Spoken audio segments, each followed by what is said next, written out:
Students, हम लोगों ने लास्ट लेक्चर में ये सीखा कि टेम्पोररी हार्डनेस को आप कैसे रिमूव कर सकते हैं। Today's I am going to explain how to remove permanent hardness. You all will know that permanent hardness is due to permanent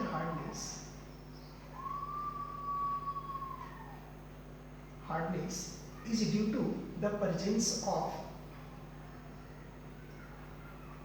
chlorides of calcium and magnesium and sulfates of calcium and magnesium, calcium sulfate and magnesium sulfate. Due to the presence of chlorides and sulfates of calcium and magnesium, the water containing permanent hardness. अब इसे आप remove कैसे करेंगे? तो remove करने का first process है washing soda process. First process is washing soda process. The first one is washing soda process.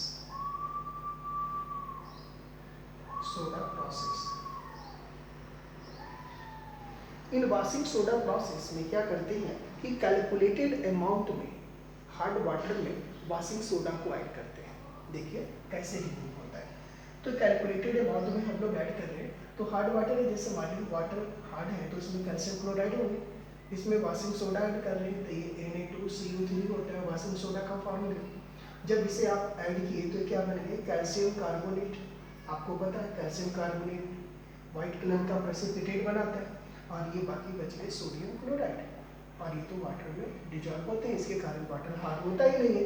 इसको फिल्टर करके हम लोग अलग कर लिए और वाटर सॉफ्ट हो गया. नेक्स्ट यदि आप सल्फेट लेंगे, मान लेते हैं इसमें सल्फेट परसेंट हो MgSO4 और आपने इसमें वॉशिंग सोडा डाल दिया Na2CO3. जब आपने इसको रिमूव डाल दिया तो यहाँ से मैग्नीशियम कार्बोनेट बना लेंगे ये और ये एज ए प्रेसिपिटेट बनाएंगे और इसको फिल्टर करके आप अलग कर लेंगे और फिर से यहाँ ये बन गया NaCl और इसके कारण वाटर हार्ड नहीं होता. तो इस तरह से हम लोगों ने देखा कि जो परमानेंट हार्डनेस है उसे वॉशिंग सोडा प्रोसेस से आप रिमूव कर सकते हैं परमानेंट हार्डनेस को. राइट. हम लोगों ने देखा कि जो टेम्पररी हार्डनेस है उसके लिए क्विक लाइम का यूज किया गया. जो परमानेंट हार्डनेस है उसे रिमूव करने के लिए वॉशिंग सोडा का यूज किया गया. ठीक है. अब हम लोग ऐसे मेथड के बारे में सीखते हैं कि यदि किसी नेचुरल वाटर में परमानेंट और टेम्पररी दोनों ही हार्डनेस प्रेजेंट है तो how to remove both type of hardness. तो उसको रिमूव करने के लिए कौन कौन से मेथड का यूज करेंगे, कैसे आप उसको रिमूव करेंगे, अब हम लोग उसके बारे में सीखते हैं. तो नेक्स्ट अब हम लोग सीखते हैं. ठीक है. Removal of both type of hardness. तो दोनों टाइप की हार्डनेस को रिमूव करने के लिए सबसे फर्स्ट क्या है? फर्स्ट प्रोसेस है removing both type of hardness. तो फर्स्ट है lime soda process. Lime soda process. अब देखिए इसमें आप सोचेंगे ये लाइम पहले क्विक लाइम हमने यूज किया था कैलकुलेटेड अमाउंट में. सोडा ये वॉशिंग सोडा हमने यूज किया था कैलकुलेटेड अमाउंट में. इसमें क्या करते हैं कैलकुलेटेड अमाउंट में वॉशिंग सोडा भी डाल देते हैं और क्विक लाइम भी डाल देते हैं कैलकुलेटेड अमाउंट में. तो जो क्विक लाइम है वह टेम्पररी हार्डनेस को रिमूव कर देगा और जो वॉशिंग सोडा है वह परमानेंट हार्डनेस को रिमूव कर देगा. और इस तरह से उस हार्ड वाटर से टेम्पररी एंड परमानेंट दोनों टाइप के हार्डनेस रिमूव हो जाएंगे. जैसे मान लेते हैं इसमें आपने लाइम मिलाया तो कैल्शियम हाइड्रोक्साइड में कन्वर्ट हो गया. पहले हमने दिखाया था आपने लाइम मिलाया है तो ये वाटर के साथ में रिएक्शंस करके ये कैल्शियम हाइड्रोक्साइड में कन्वर्ट हो जाते हैं. और ये कैल्शियम हाइड्रोक्साइड जो टेम्पररी हार्डनेस है, ठीक है, टेम्पररी हार्डनेस है due to the presence of bicarbonates. तो आप देखिए मान लेते हैं कैल्शियम बाइकार्बोनेट इसमें प्रेजेंट हो तो ये क्या होंगे कैल्शियम हाइड्रोक्साइड से रिएक्शंस कर लेंगे और ये बना लेंगे calcium carbonate precipitate plus water. Remove हो गए, फिल्टर करके इसको अलग कर लीजिए। टेम्पोररी हार्डनेस में रिमूव हो गए। परमानेंट हार्डनेस हो, यदि मान लीजिए CaCl2 हो तो आपने अभी यहाँ वॉशिंग सोडा ही डाला है इसमें, तो Na2CO3 से रिएक्शन कर लेंगे और ये रिएक्शंस करके कैल्शियम कार्बोनेट में कन्वर्ट हो जाएंगे, ये भी प्रेसिपिटेट बना लेंगे और ये 2NaCl में कन्वर्ट हो जाएंगे, जिसके कारण वाटर हार्ड नहीं होता। तो इस तरह से लाइम सोडा प्रोसेस से टेम्पोररी हार्डनेस और permanent both type of hardness यदि प्रेजेंट हो नेचुरल वाटर में तो उसे आप रिमूव आसानी से कर सकते हैं।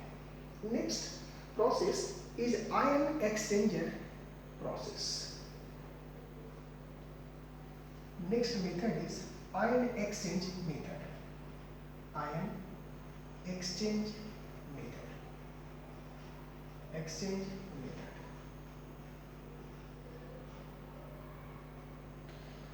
आयन एक्सचेंज मेथड भी हम लोग तब यूज करते हैं, इससे भी हम लोग आयन एक्सचेंज मेथड से परमानेंट और टेम्पररी दोनों टाइप के हार्डनेस को एक ही बार में रिमूव हम लोग कर सकते हैं, दोनों टाइप के हार्डनेस। अब ये आयन एक्सचेंजर मेथड में क्या होता है, तो आयन एक्सचेंजर मेथड में एक आयन एक्सचेंजर का यूज किया जाता है। यहाँ पर एक यूज किया जाता है आयन एक्सचेंजर का। अब ये आयन एक्सचेंजर दो तरह के होते हैं, ठीक है। अब ये आयन एक्सचेंजर दो तरह के हो गए, एक इनऑर्गेनिक आयन एक्सचेंजर और दूसरा organic ion exchanger. Organic ion exchanger, ये दो तरह के आयन एक्सचेंजर होते हैं। अब ये जो इनऑर्गेनिक आयन एक्सचेंजर हो गए, ठीक है, सोडियम एल्युमिनियम सिलिकेट होते हैं ये, sodium aluminium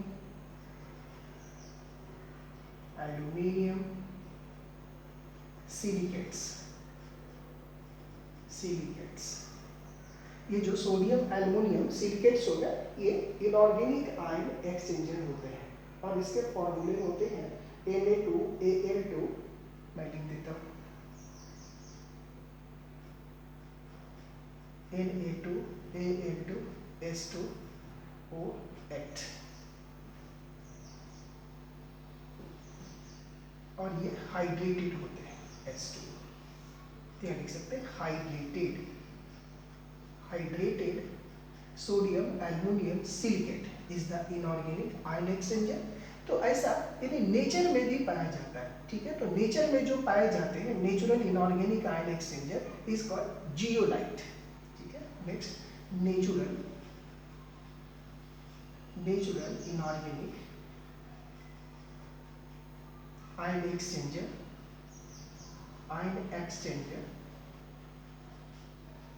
is called zeolite, ठीक है। अब ये जो ऑर्गेनिक आयन एक्सचेंजर होता है, ये होता है resin. This one is organic ion exchanger. तो हम लोग एक एक करके सभी के बारे में पढ़ेंगे। तो फर्स्ट हम लोग देखते हैं इनऑर्गेनिक आयन एक्सचेंजर से कैसे हम लोग दोनों टाइप के हार्डनेस को रिमूव कर सकते हैं और ये कैसे ये प्रोसेस होता है, उसके बारे में हम लोग देखते हैं।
Inorganic ion exchanger. इसको आप ऐसा लिख सकते हैं, inorganic ion exchanger, inorganic ion exchanger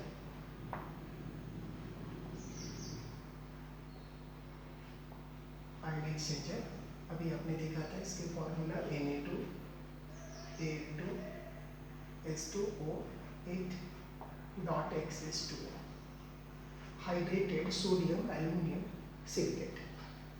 अभी यहाँ पर ये क्या होते हैं कि ये जो पार्ट है इसको शॉर्ट में लिखने के लिए इस पार्ट को जेड से रिप्रेजेंट किया जाता है, तो ये ऐसा हो जाएगा Na2Z, where Z stands Al2H2O8.XH2O।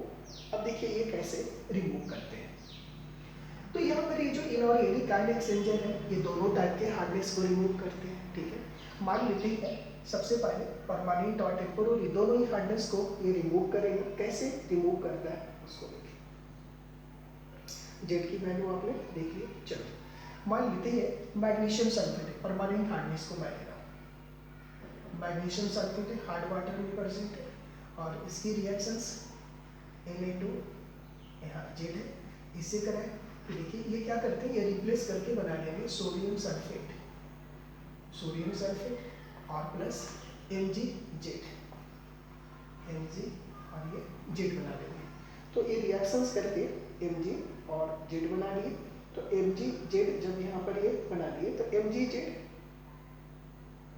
इसको बोलते हैं मैग्नीशियम जियोलाइट, ठीक है, मैग्नीशियम जियोलाइट।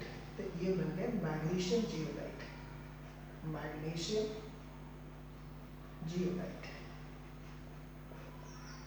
अब ये टैंक में ही रह जाता है, ठीक है, वहीं पर प्रेजेंट हो गया और इसके कारण वाटर हार्ड होता है नहीं, तो ये एज ए उसमें प्रेजेंट हो गया, ये प्रेसिपिटेट बन करके इसको बाहर में टैंक में ही रह गए और ये बाहर वाटर आ गए, जिसके कारण ये क्या हो गया, फिर वाटर का जो परमानेंट हार्डनेस है वो रिमूव हो गया इस तरह से। तो इस तरह से हम लोग दोनों टाइप के हार्डनेस, चाहे वो परमानेंट हार्डनेस हो या टेम्पोररी हार्डनेस हो, दोनों टाइप के हार्डनेस को आप रिमूव कर सकते हैं। लेकिन यहाँ पर हमने ये देखा कि ये जो हमारे पास एक और मैं इसको दिखाता हूँ, जैसे मान लीजिए कैल्शियम क्लोराइड है, इसको ले लीजिए, ये Na2Z है, ठीक है, तो ये रिमूव हो करके ये CaZ बना लेंगे और प्लस NaCl बना लेंगे। इसके कारण तो हार्ड होता नहीं, इसको हम लोग रिमूव कर लेंगे और ये फिर इसको हार्ड वाटर। लेकिन यहाँ आप देखिए इस आयन एक्सचेंजर में, इनऑर्गेनिक आयन एक्सचेंजर में आप देख रहे हैं कि ये जो हार्ड वाटर था मैग्नीशियम सल्फेट था, तो मैग्नीशियम यहाँ कटायन है और सल्फेट यहाँ एनायन है, यहाँ कैल्शियम कटायन है और क्लोराइड एनायन है। तो इसमें केवल जो मैग्नीशियम आयन है और कैल्शियम आयन है वो कौन से आयन से एक्सचेंज होता है, आप देखिए सोडियम आयन से एक्सचेंज हो रहा है। पहले ये मैग्नीशियम सल्फेट था, अब क्या हो गया, सोडियम सल्फेट। यहाँ कैल्शियम क्लोराइड था, अब क्या हो गया, सोडियम क्लोराइड हो गया। यानी कि इन इनऑर्गेनिक आयन एक्सचेंजर में only cations are exchange from sodium ion. यानी यहाँ पर हो गया इन दिस मेथड, ठीक है, in this method only calcium और मैग्नीशियम आयंस आर exchange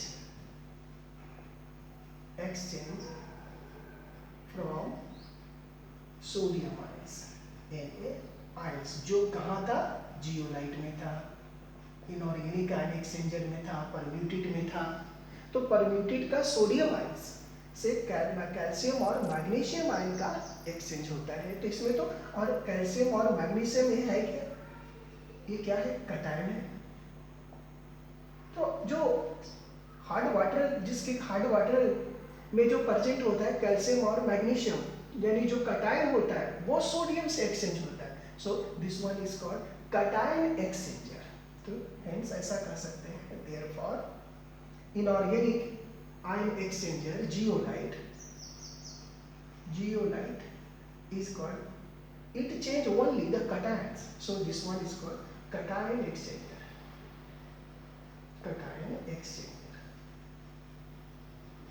ये cation एक्सचेंजर का काम करता है। ये जो हार्ड वाटर में कैटायन प्रेजेंट होते हैं उसको ये एक्सचेंज कर देता है। नेक्स्ट,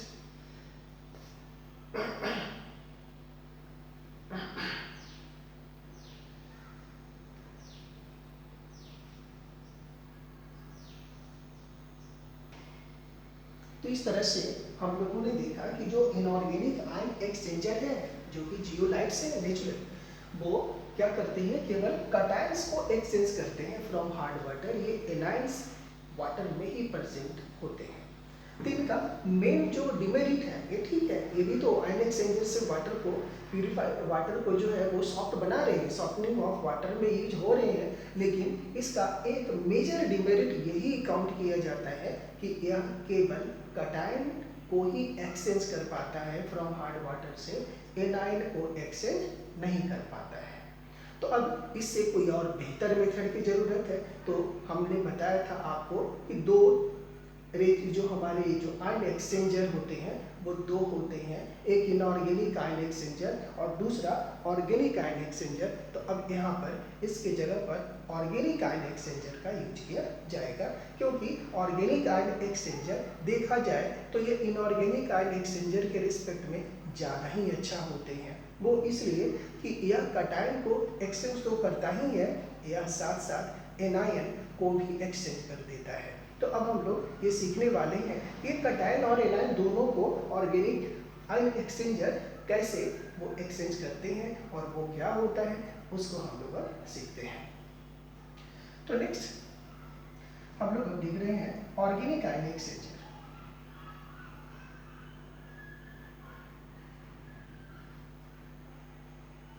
और ऑर्गेनिक आयन एक्सचेंजर क्या था, resin.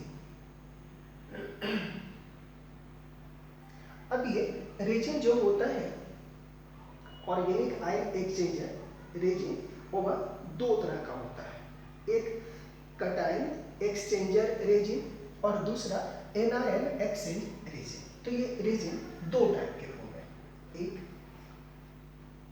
Cation exchange resin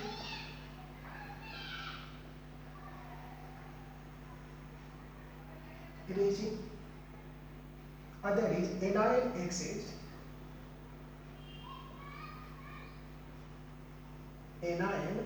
resin. ये दो तरह के रेजिन हो गए। अब ये कैटायन एक्सचेंज रेजिन वो ऐसा होता है कि ये जो क्या होता है, जॉइंट हाइड्रोकार्बन्स होता है जिनके मॉलिक्यूलर मास ज़्यादा होते हैं, लेकिन उसके जो उसमें वन एंड्स पर एसिडिक ग्रुप प्रेजेंट होते हैं। ठीक है, अब एसिडिक ग्रुप जैसे इसमें ऐसा प्रेजेंट होंगे, COOH एसिडिक ग्रुप हो सकते हैं, ऐसा भी हो सकते हैं, सल्फोनिक ग्रुप भी प्रेजेंट हो सकता है, किसके वन एंड पे ये एसिडिक ग्रुप प्रेजेंट होते हैं। जबकि जो एनायन एक्सचेंजर होते हैं उसमें ऐसा प्रेजेंट होते हैं, उसके वन एंड्स पे, ठीक है, वन एंड्स पे ऐसा प्रेजेंट होंगे NH3 प्लस OH माइनस, ये ऐसा प्रेजेंट होंगे। ठीक है, तो एक हो गया कैटायन एक्सचेंजर और दूसरे हो गए एनायन एक्सचेंजर। तो ये दो तरह के एक्सचेंजर हो गए। अब इसको जनरली जो कैटायन एक्सचेंजर हो गए उसको ऐसे भी दिखा सकते हैं हम लोग, RCOOH ऐसा, RSO3H। ठीक है, ये कैटायन एक्सचेंजर हो गया। एनायन एक्सचेंजर को दिखा सकते हैं हम लोग, RNH3 प्लस OH माइनस, ये हो गया anion exchanger, anion exchanger resin. और ये cation exchanger, cation exchanger resin, ये दो तरह के रेजिन हो गए। ठीक है, अब देखते हैं ये कैसे दोनों को एक्सचेंज करता है, कैटायन एक्सचेंज रेजिन और एनायन एक्सचेंज रेजिन किस तरह से काम करता है उसको अब हम लोग सीखते हैं। तो एक्चुअली में होता क्या है, एक बड़े से हौज बना होता है और उसमें एक इस तरह से हौज बना होता है ठीक है, अब देखिए कैसे ये दोनों काम करता है, उसको देखते हैं। तो सबसे पहले क्या करते हैं कि हार्ड वाटर को पास कराते हैं एक टैंक से, जिसमें कटायन एक्सचेंजर पहले से पड़ा रहता है।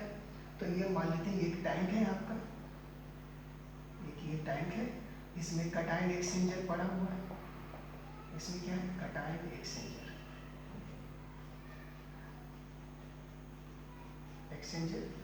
और कटायन एक्सचेंजर आपको पता है RCOOH है, ये कटायन एक्सचेंजर है।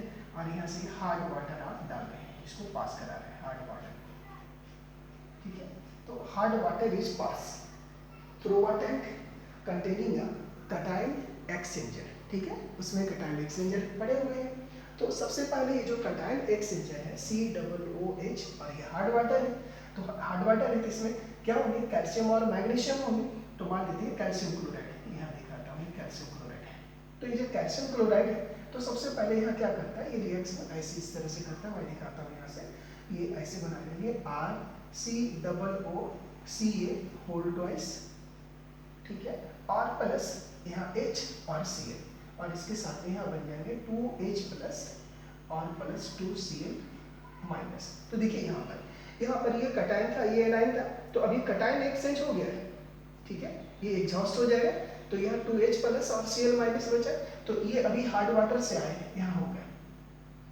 अब क्या करते हैं, इसे एक दूसरे टैंक से पास कराया जाता है, टैंक 2, ये टैंक सेकंड टैंक हो गया। और इसमें क्या होते हैं, वो एनाइन एक्सचेंजर होते हैं, एनाइन एक्सचेंजर। अब ये एनाइन एक्सचेंजर ये क्या करता है, यहाँ हमने आपको दिखाया था RNH3 प्लस OH माइनस है। तो ये वाटर में अभी ये तो वहीं पे रह गया, इसी टैंक में यहाँ पर एग्जॉस्ट हो जाएगा। यहाँ से जो वाटर आया इसमें क्या हो गया, हाइड्रोजन आयंस हुआ और साथ में क्लोराइड आयंस है। तो ये हार्ड वाटर से आया, तब ये क्लोराइड आयंस नेगेटिव है यहाँ पे। तो ये क्या करता है कि ये जो OH माइनस है, ठीक है, ये OH माइनस को ये रिप्लेस कर देता है, और रिप्लेस करके ये ऐसा बना लेता है RNH3 प्लस और Cl माइनस और प्लस, यहाँ से ये OH माइनस को रिलीज कर देता है। अब ये OH माइनस को रिलीज किया तो देखिए यहाँ से हार्ड वाटर से था, यहाँ पहले फर्स्ट टैंक में कटायन एक्सचेंजर था, तो कटायन एक्सचेंज हो गया। दूसरा ये जो क्लोराइड आयंस बचे थे जो कि हार्ड वाटर से आए थे, जो एनाइन थे, वो यहाँ पे एक्सचेंज हो गए। अब यहाँ वाटर में एक यहाँ से क्या आ रहा था, हाइड्रोजन आयंस और क्लोराइड आयन, तो क्लोराइड आयन तो इससे एक्सचेंज हो गए, तो अब क्या बना, हाइड्रोक्साइड आयंस। अब इसमें क्या था, हाइड्रोजन आयंस। अब ये दोनों मिल करके वाटर में कन्वर्ट हो गया है। इस तरह से हम लोगों ने देखा कि जो हमारा रेजिन है, जो कि ऑर्गेनिक आयन एक्सचेंजर है, जो कि दो टाइप का होता है, कटायन एक्सचेंजर की जैसे कटायन एक्सचेंजर भी होता है और एनायन एक्सचेंजर भी होता है। जो कटायन और एनायन एक्सचेंजर की जैसे काम करते हैं, वो हार्ड वाटर में प्रेजेंट कटायन और एनायन दोनों को एक्सचेंज कर देते हैं, राइट। ये दोनों को एक्सचेंज कर दिए और ये वाटर यहाँ पर प्योर, कटायन भी रिमूव हो गए, एनायन भी हो गए। लेकिन ये जो वाटर मिलते हैं उसे डीमिनरलाइज्ड वाटर कहा जाता है। इसे पिया नहीं जा सकता है, इसे आप पीने के काम में नहीं ला सकते हैं, क्योंकि इसमें तो मिनरल्स है ही नहीं। तो ये जो वाटर होता है एग्जैक्टली डिस्टिल्ड वाटर होता है, distilled water. This one is neutral in nature, neutral, ये न्यूट्रल होता है, ये डिस्टिल्ड वाटर होता है, इसे हम लोग पीने के काम में नहीं ला सकते हैं। तो अब क्या किया जाता है कि यदि आप रेजिन से वाटर को प्यूरिफाई करते हैं, हार्डनेस को रिमूव करते हैं, तो अब जैसे मान लीजिए कोई पेशेंट है, उनको इतने परसेंट सोडियम चाहिए, इतने परसेंट, वो तब क्या करते हैं, कोई क्या करता है कि जो वाटर बनाता है उसमें उस मरीज के लिए उतने परसेंट उसमें डालता है एग्जैक्ट, ताकि उसको नुकसान ना हो।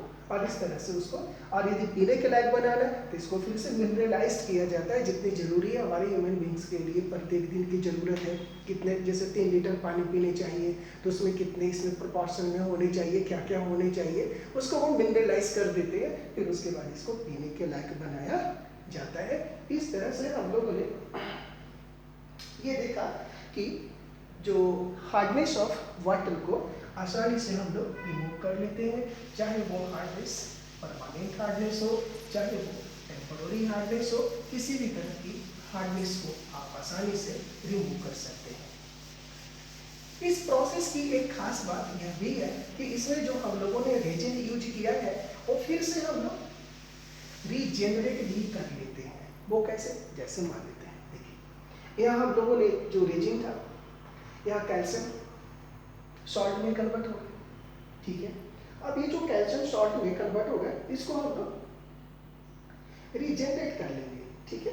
क्या करते हैं उसमें कि वो जो ये कन्वर्ट हो गया उसको रीजेनरेट करने के लिए जो एग्जॉस्टेड रेजिन होता है उसको हम लोग क्या करते हैं कि उसको H2SO4 और HCl के कंसंट्रेटेड H2SO4 और HCl इसमें पास कराते हैं। जैसे देखिए हमारे पास मान ली ये था, यहाँ ये बन गया, तब इसको क्या करते हैं, regeneration of resin, regeneration,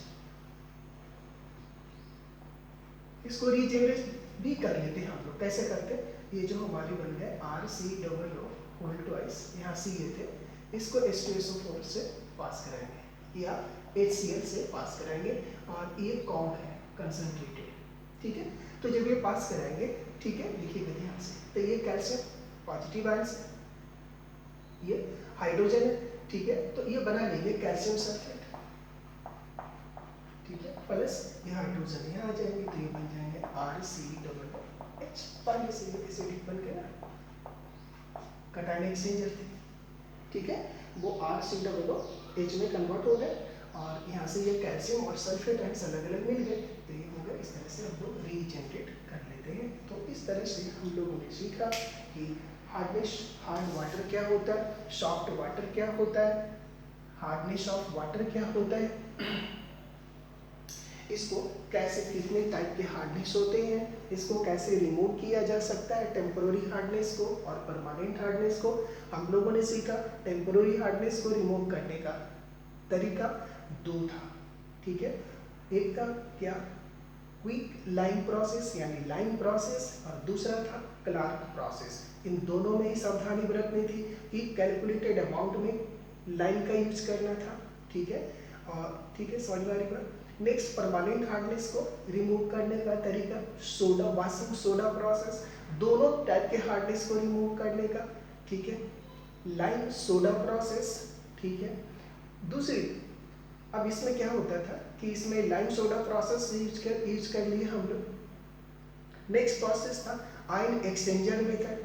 ion exchanger method में दो आयन एक्सचेंजर यूज किया जाता है। ये दो तरह का होता है, एक इनऑर्गेनिक आयन एक्सचेंजर, एक organic ion exchanger. Inorganic ion exchanger permutit जिसको बोलते हैं, ऑर्गेनिक आयन एक्सचेंजर जियोलाइट होते हैं, और इनऑर्गेनिक आयन एक्सचेंजर परम्यूटेड होते हैं, उसको परम्यूटेड भी कहते हैं। इसको भी लिख लीजिए यदि आपने नहीं लिखा होगा तो। जो इनऑर्गेनिक आयन एक्सचेंजर होते हैं, इनऑर्गेनिक आयन एक्सचेंजर, ठीक है, sodium aluminium hydrated, sodium aluminium silicate, Na2 Al2 S2O8 dot XS2O, ठीक है, this one is called permutit. So inorganic ion exchanger is said to be permitted और organic ion exchanger is called zeolite। और आपने देखा कि इस तरह से हम लोग हार्डनेस को दूर करते हैं। तो आज के इस लेक्चर में इतना ही। सो आपको सभी लोगों को वेरी वेरी थैंक्स टू